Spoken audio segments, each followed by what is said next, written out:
there, comic friends. I'm Travis, and it's New Comic Book Day. Yay! Or at least New Comic Book Day for me.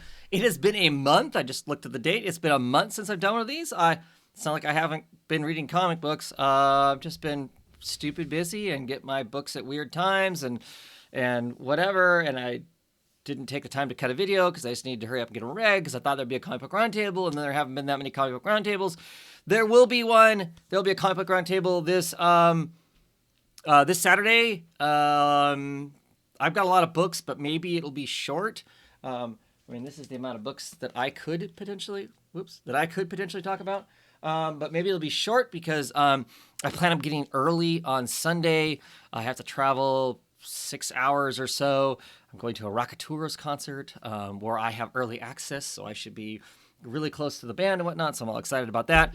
But I want to do a comic book roundtable because I don't know how many more comic book roundtables there's going to be with the way YouTube is changing their stuff and whatever. I'll get into that in another video at some point. We're just going to talk new comic books here. This is comic books for July 17th. Looking at my invoice, it tells me that I got 21 books this week. So let's check some of those out, shall we? Let's see. Get these flipped over here. Oh, right off the bat, a book I'm super stoked about. Looking forward to reading. Get some stuff out of the way here. It is Jimmy Olsen. It's Superman's pal, Jimmy Olsen. This is written by Matt Fraction. Lieber on art. So it's going to be awesome. Fabrarian on colors. But between Fraction's writing and Lieberman's art style, he has lots of great visual gags. It's just going to be super fun. I'm super excited about it. Boy, do I have a story to tell you. I am stoked. I have a sense that at least of the big two, that is potentially a book of the year. So excited about that. Next up, we have Animosity, issue number 22. Jessie's been on this trip. She's been bitten by a bunch of snakes, poisoned, so on purpose, so she can be sick enough to have like a vision quest. The snakes just think that there must be a god somewhere because nothing else makes sense. So they're hoping that she can go on this spirit walk and meet God. She has had a bit of a trip. So had Sandoval, the dog. I don't know. We'll see exactly what plays out of that. And there I am being texted in the middle of a video from the disembodied voice who knows I'm doing a video. So why are they texting me? Anyway, Bronze Age Boogie. Bronze Age Boogie, issue number 4. Just continues to be a lot of fun. Great artwork by Alberto Ponticelli. This kind of sci-fi time-traveling romp through New York and a fantasy realm has just been really cool. Now we're going to spend a little more time in the fantasy realm, I believe. We had been spending quite a bit of time in like 1975, more of a kung fu action kind of a deal. So, yeah. Oh, another book I'm looking forward to checking out. Issue 17 of Evolution. I don't think this is the last issue. I think 18's last issue. This might be the last issue. Wonderful body horror. I mean, just look at that art there. Those heads all warped and twisted together. As we're coming to the what's really happening kind of a thing. The doctor that had discovered this early on is so unhinged that though he's right in a lot of ways, he's just so nuts that he's not helpful anymore. So yeah. Good stuff, though. Good stuff. Issue 3 of Excellence. I've been enjoying this exploration of this family of magicians. And I say family of magicians as they have a long lineage of being these powerful mages. The youngest son, or the only son, late bloomer, has a different ideology on what magic should be used for, it seems like. His grandmother is dying, and the rest of his family won't use the magic to heal her. It's socially inappropriate. He's kind of like, BS, I'm doing it anyway. So we'll see how that plays out. Another book I enjoy very much. Fair Lady issue number 4. It's kind of our Magnum PI fantasy-esque sort of a thing about this woman who is an ex-soldier, and she is now a fair lady, which is basically a private investigator. So we get to see her do these kind of investigations, one and done mystery kind of a deal, while giving us a larger picture of what this world and these characters in it are like. Good stuff all around. Ghost Tree I continue to enjoy. This is issue number 4. It's all about Simon Gain. Simon Gain's artwork is wonderful in it. There's something going on with the ghosts. We have this young man whose grandfather could see ghosts. He's now dead, and one of the ghosts there. Now the young man is seeing the ghost. He's kind of shutting down his real world life while embracing this ghost one and talking with the ghosts and whatnot. But there's something sinister going on with the ghosts too. So I think with issue 4, we're going to start to see the sinister side of the stuff. Issue 8 of Infinite Dark. Excuse me, my nose is tickling. I'm waiting to sneeze at any moment. So I apologize in advance for that. Because I'm lazy and I will not edit that out. Apologies. Anyway, issue 8 of Infinite Dark. What is outside the entropy going to crush them? And then they have the internal workings of what's left of the human race, kind of in anarchy. Can they settle everything down and gain some societal control, or is this the end of humanity? We shall see, maybe. The Quiet Kind. This is a one-issue, one-shot. I have no idea. Written by Chuck Brown, art by Jeremy Trace, Kelly Williams. The Quiet Kind. 56 story pages. It is a thick thing. No idea. This is a one-shot, $6. Love the cover. From Dark Horse. I don't know if this is like based on something else. It's part of some greater story. I do not know. I just thought, oh, it's a one shot. It's really big. So yeah, scripts by Chuck Brown, and so art, main story pages 1 through 48 is by Jeremy Terrace. Bonus story 49 through 56 by Kelly Williams. Cover was by Michael Cho. I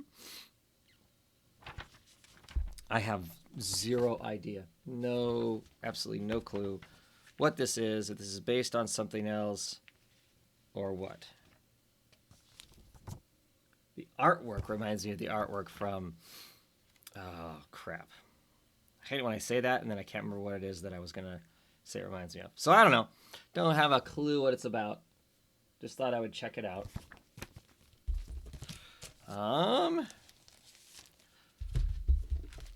Next up we have Resident number 1. This is a vault book. David Andry written. Argon on artwork on it. It looks like, as I butcher the people's names. I've been enjoying a lot of the vault books.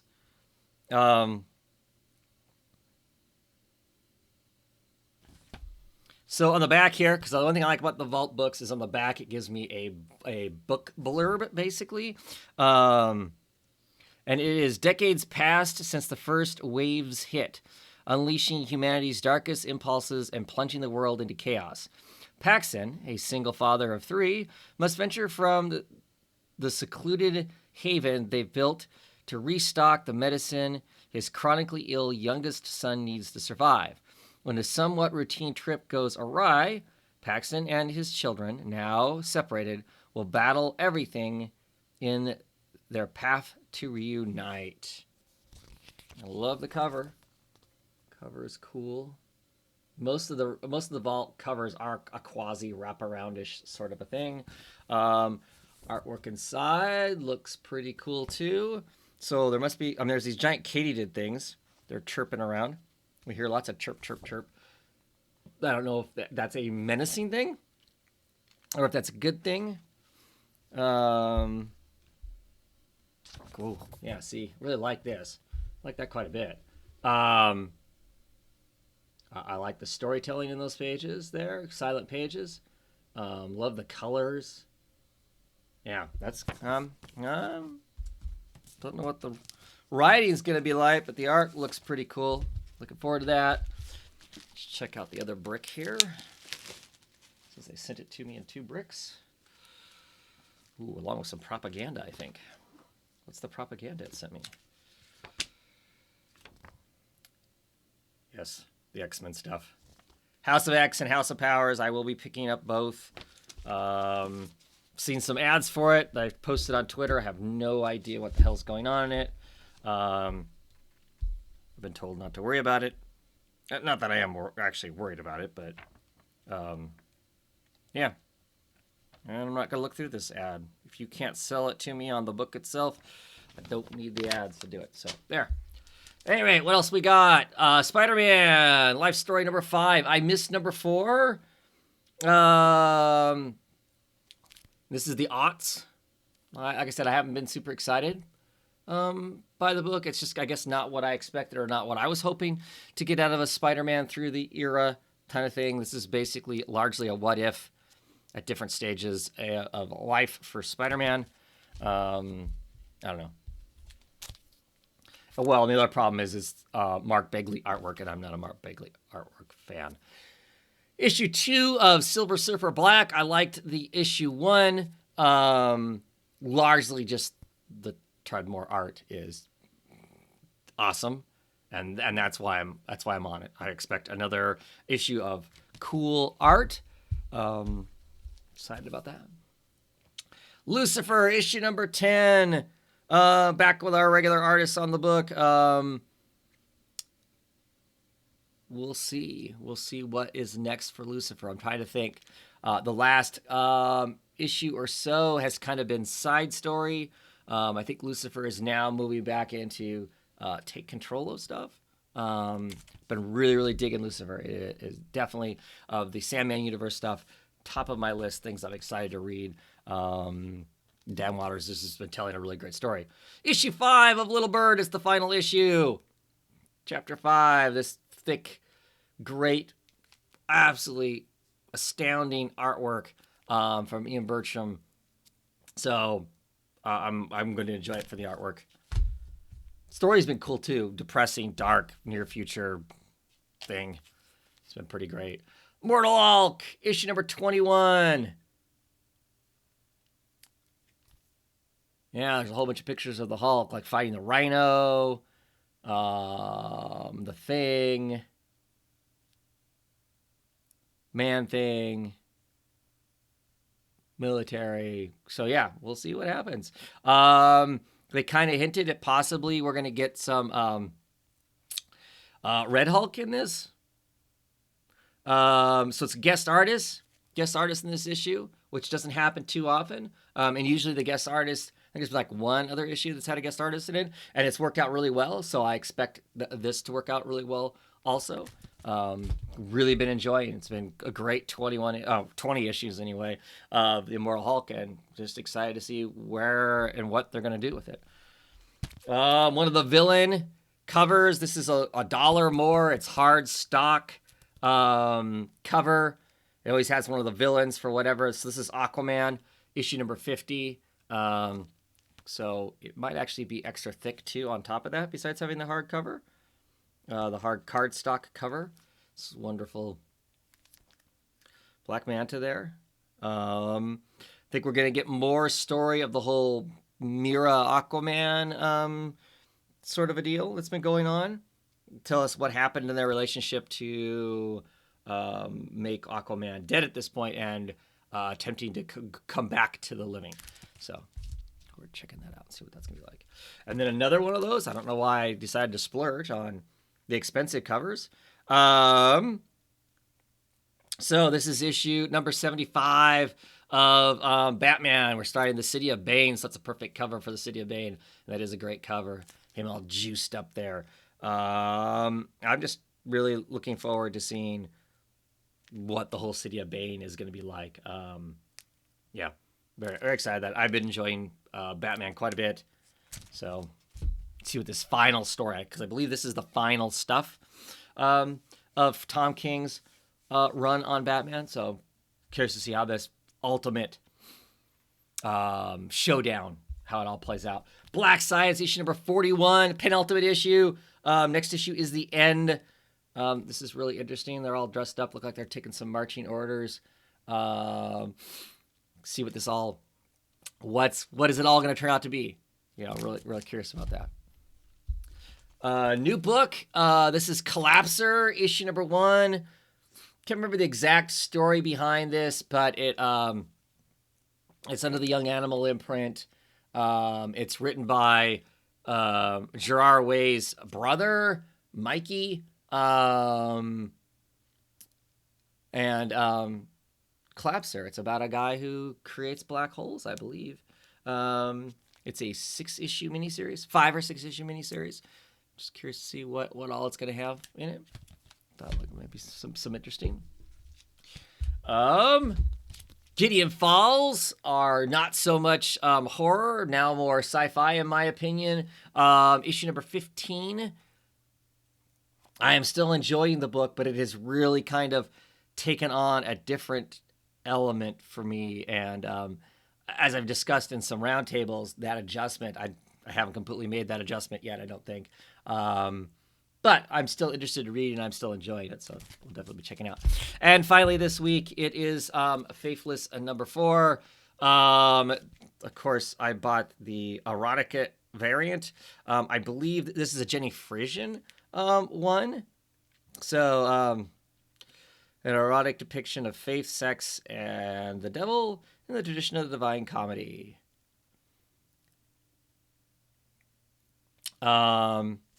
So yeah, I've been enjoying this. Largely, I enjoy it for the Marielle Lavette artwork. It has been great. So I don't know. I'm gonna open this up while I'm sitting here. You can turn off your camera or whatever, or go find something else to do.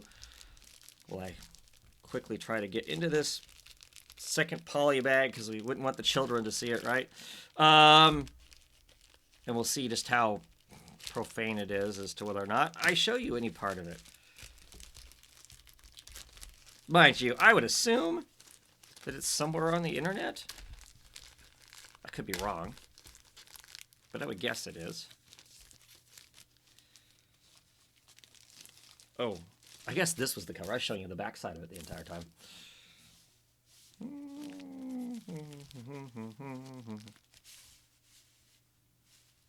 Oh, well, I don't know. That's not...